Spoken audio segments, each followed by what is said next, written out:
अनंत तक। ये इसके लिए मान होंगे। हमें सिर्फ इन्हीं मानों के आधार पर लेमडा का मान निकालना पड़ता है। तो n1 का मान इसके लिए n2 बराबर 2 3 4 5 और n2 के मान में 2 3 4 5 और इसकी प्रथम रेखा होगी और इसके बाद में इसकी अंतिम रेखा होगी। इसके संगत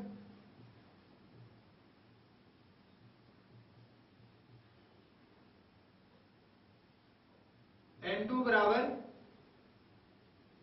2 3 4 अनंत 2 3 4 तक तथा n2 बराबर अनंत तक हो सकता है।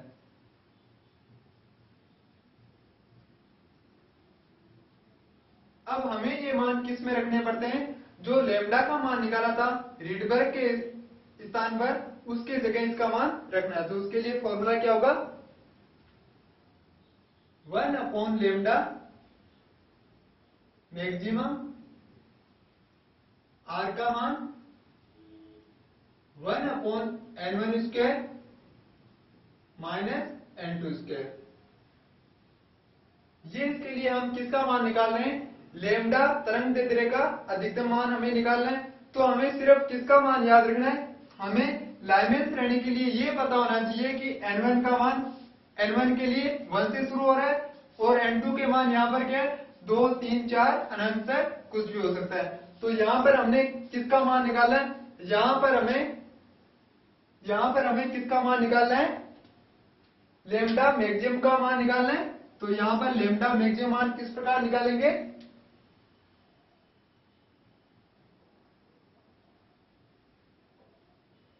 लेमडा मैक्सिमम अधिकतम मान निकालना है हमें। तो यहां पर 1 बटे में लेमडा मैक्सिमम का मतलब अधिकतम मान क्या होगा इसके लिए? अब यहां पर हमें किसका मान रखना है? आर का मान। जो रीडबर्ग नियतांक का मान होता है वो सबके लिए फिक्स होता है। तो यहां पर रीडबर्ग मान क्या होगा? 1.1 इंटू 10 पे 7 प्रति मीटर। अब यहां पर n1 का मान हमारे पास में लाइमन श्रेणी के लिए क्या होगा? n1 का मान 1 है। तो यहां पर हम के 1 मान रखेंगे। a का स्क्वायर 1 हो जाएगा माइनस। अब n2 का मान इसके लिए क्या होगा? n2 के लिए इसके लिए 2 होगा। अब 2 का हमें क्या करना है? स्क्वायर करना है। तो यहां पर क्या हो जाएगा? 1 बटे में 4।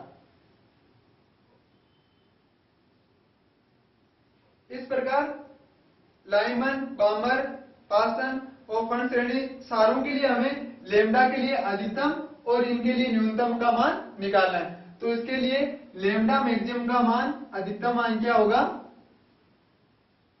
लेमडा मैक्सिमम का मतलब यहां पर अधिकतम मान तरंग दैर्ध्य का लाइमन श्रेणी के लिए क्या होगा? 1216 आर्मस्ट्रॉन्ग। ये हमेशा हमें मान याद रखने।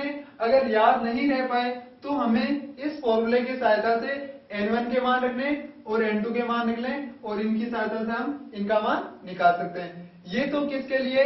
लेमडा का अधिकतम मान। अब हमें इसी तरह न्यूनतम मान निकालना है। ये इसके लिए लेमडा का अधिकतम मान है। इसी तरह हमें न्यूनतम मान निकालना है, वो भी किसे? इस फॉर्मूले की सहायता से। तो यहां पर 1 बटे में लेमडा, यहां पर मिनिमम होगा और 1 बटे में n1 स्क्वायर माइनस 1 बटे में n2 स्क्वायर। यहां पर मिनिमम का मतलब है इसके लिए न्यूनतम मान कितना हो सकता है? उससे कम नहीं हो सकता। और यहां पर हम किसकी बात कर रहे थे? अधिकतम मान ये हो सकता है किसके लिए? लाइमन श्रेणी के लिए। इससे अधिकतम नहीं हो सकता। अब हमें दो ही मान याद रखने पड़ते हैं, या तो इसका अधिकतम तरंग दैर्ध्य क्या होगा या इसका न्यूनतम तरंग दैर्ध्य क्या होगा। तो इसके लिए 1 बटे में लेमडा मिनिमम